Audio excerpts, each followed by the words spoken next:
Hello and welcome to this podcast. My name is Reza Zadi. In this video, we are going to, and if you like this video, please also consider my other courses on Udemy. So we in this process we send requests to multiple vendors. For example, RFQ. Then first step is that we have to select item. Then we select vendors, and then we have to send request to multiple vendors. Suppose we send to three vendors, three requests are sent to a vendor portal, and vendors have access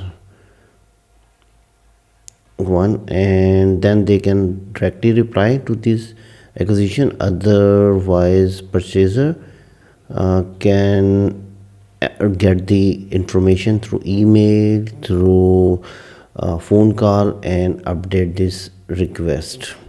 So they update their request, reply, and reply can be based on price, quantity, and then there is one more factor, that is lead time, how much time required to receive that quantity. So we have option for rejection. For example, I reject this. I also reject this second vendor, and I have to accept the file one, accept, and from there we can create a purchase order, or there are chances that we have to create a purchase agreement.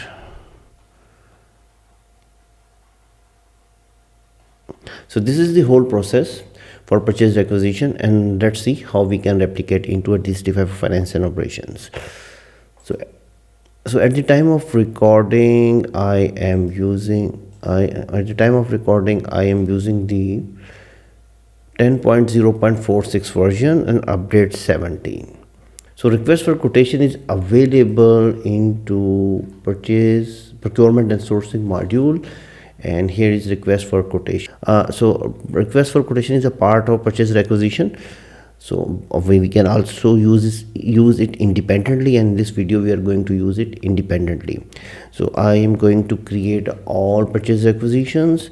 So I have to create a new, and here we have two options: purchase order, purchase agreement, purchase requisition. Purchase requisition will be give us an error because it's our default part of it. So either we have to go to create a purchase requisition or purchase order. For current demonstration I am going to select the purchase order, right? And for which warehouse it's required, I am sending it for 11 for site 1, and you can see the delivery address will be a site 1. We can also change or create a new delivery address, that you have to send this product for this location, this address, right? And click on OK. Receipt date I can change it. For example, expiration date is 3/3, so by default the purchase requisition date is expired at 3rd March 2026, and I am sending request for receipt is today's date, is today's 2nd of February 2026. So we can change it as per our requirement and click on OK. So for I'm going to send request for quotation for item D0001, right? That is a simple item. As you can see that its name, item type, external item number. If it has any number we can add, and we can add a multiple items, right? And quantity is 1. So I required 100 quantity, and my expected unit price is 200, right? And discount, if it is coming, let's see how each vendor can give us a discount. For example, discount is a 2% discount I'm expecting, right? And others, purchase and discount automatically coming, address is coming, journal is general information, other project and product dimension, if it is any, you can select if especially required for advanced warehouse items and or our batch based items. Then financial dimension is automatically copy from item level, right? And other information, it's more important, is for inventory, right? And alternative response lines, taxes. So now it's time to add a vendors. For this we have to go on a header level, and here we can have a separate tab for our vendor, and we can still update the different information: delivery note, delivery terms, purchase requisition receipt date, mode of delivery. We can change the mode of delivery either by truck, air, or something as per requirement. And we can also add the information for a requesting. There are possibilities that financial department required it, possible production department required it. We can enter here information, all those information. And here is the address, where is the delivery address, prices, term of payments, questionnaires. Even sometimes we required questionnaires, that all those answers, those questionnaires must be required. And then if you have some little bit advanced RFQ, then you have option for a scoring criteria, bidding or answering all those questions that you have to send to a vendor that answer all those questions which you required. We are not exploring those. Those are advanced features that for that you have to go into my course, or you can learn from internet, right? So vendor address, I select for a vendor 1, right? And if we have a proper scoring, we can also have, and even we can select the contact person, that we have to direct the call to that person. So similarly, we can add a second vendor, and I am sending I require 3 vendors, right? So, and if you have a question answers, we can enter here. And now I'm sending this. These are vendors. It asks me to confirm, so I'm going to confirm it. So all you can see the status are sent, right? Highest status sent, or we can see here. And when we also, it's automatically create a request for quotation journal, so you can monitor that multiple, if there is a back and forth, then there will be a multiple requests for quotation journals. Right, now it's time to manage a reply. So if you have a management portal enabled, then you can directly, so then the vendor can respond directly. We don't have vendor portal configure, and so now we have this option, right? So these are the 3 bids there. So these are the 3 requests for quotation. Send it to our vendors. You can also add a bid attachment here, and again request for quotation options is there. Totals, we can also add a charges here. So if you go on a journal, we can see a print management list and trade agreement information. All those information are already here. And compare, we can option have a compare replies and request for quotation case. So we also have option for a request for a quotation case. So if we edit it, and here is option edit RFQ reply. If you continue, vendor will not allow to make or submit update. You want to continue? Yes, I am using a purchase option here, that I contact with the vendor and get the information through email or a call. So now if we have different options of questionnaires, bidding items, amendments, we can send here. And here is the option reset option for that. We required 100 quantity, unit price is 200, net price is this information coming from a purchase requisition. And here we have option that vendor send us.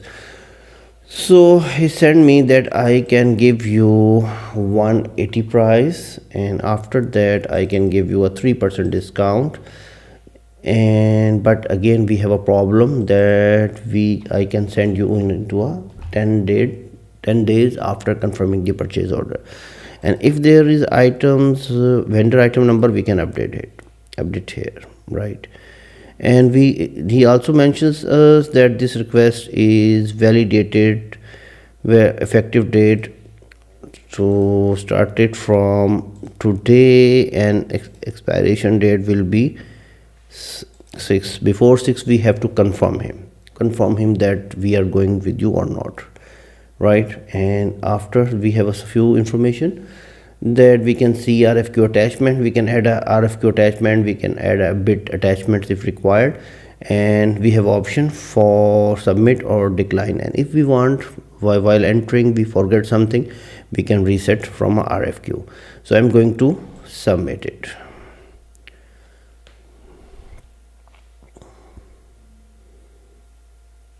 So submit is bid, submit one bid is done, right? And then I'm going for a second, and I enter edit RFQ.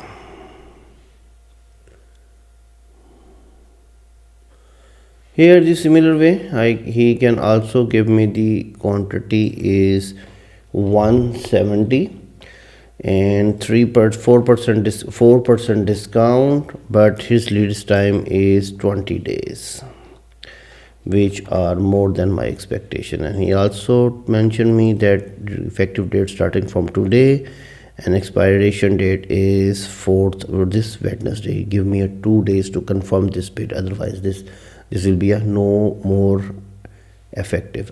And he also submitted.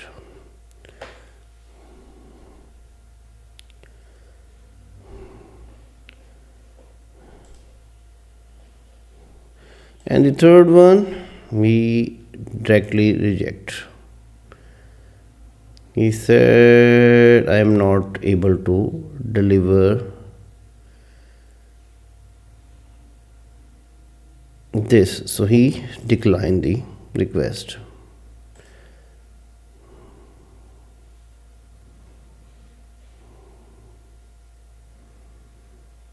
So he declined, right?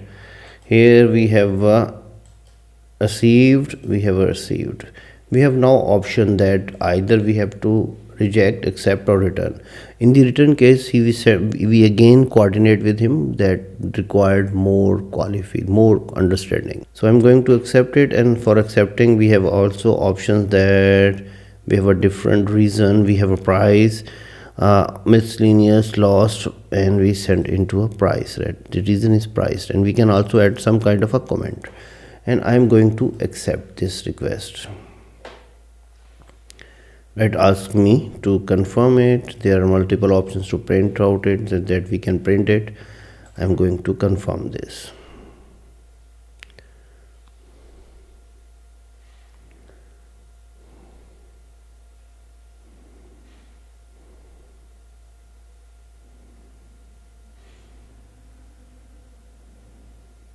So here is option, and the other is automatically rejecting.